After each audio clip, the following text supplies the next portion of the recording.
ነው ሞርኒንግ ስታር ዶጂ የምንላት ናት ማለት ነው። እነዚህ ደግሞ ከሞርኒንግ ስታር ጋር የምትለየው ምንድናት? ቡሊሽ ሪቨርሳል ባተር ናቸው። እነዚህም ስሪ ካንድሎች ናቸው ያሉት።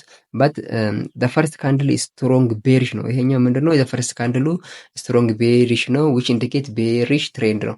በጣም ይኸው እዚህ ጋር እንደምታዩት ተመልካቾቼ እችኛው ቤሪሽ በጣም ስትሮንግ ቤሪሽ ናት። ከዛ ደግሞ ሰከንድ ዋን ኢስ ኔሰሰርሊ ምንድነው የምትመስለው? እችኛው እንደሚታዩት ይሄኛው ጥራት እንደሚያሳየው ዶጂ ስታር ናት ማለት ነው። እችኛው ዶጂ ናት ሁለተኛ ካንድል ስትኳ።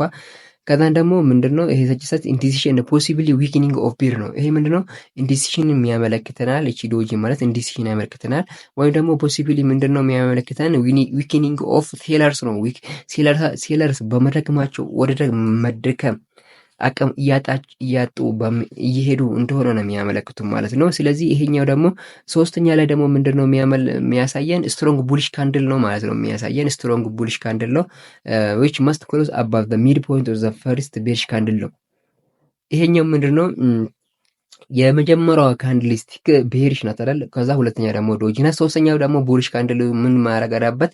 ስትሮንግ መሆን አለበት። ስትሮንግም ከሆኑ በላይም ደግሞ ከግማሽ በላይ ከ50% በላይ ክሎዝ ማድረግ አለበት ማለት ነው። ይሄኛው ከቡሊሽ ካንድሉ የፈርስት ቤሪሽ ካንድሉ እሱ እሳኛው ላይ ከ50% በላይ ክሎዝ ማድረግ አለበት ማለት ነው። ስለዚህ ይሄኛው ምንድነው የሚባለው ሞርኒንግ ስታር ዶጂ ፓተርን ይፈጥራል ማለት ነው።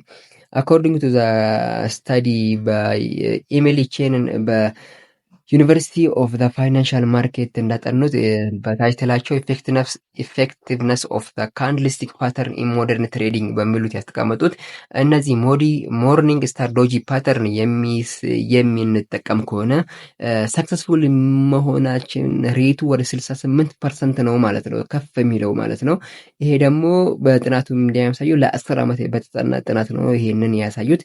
ስለዚህ ይሄንን ሞርኒንግ ስታር ዶጂ መጠቀም ወደ 68% ሰክሰስፉል ትሬድ ወይም ደግሞ ሎንግ ፖዚሽን ገብተን ሰክሰስፉል መሆን እንደምንችል ይህ ጥናት ያሳያል ማለት ነው። ስለዚህ ተመልካቾቼ እናንተንም የራሳቸው ፋይንዲንግ በማግኘት እነዚህን ካንድልስቲክ በመጠቀም ትሬድ ማድረግ ትችላላችሁ ማለት ነው።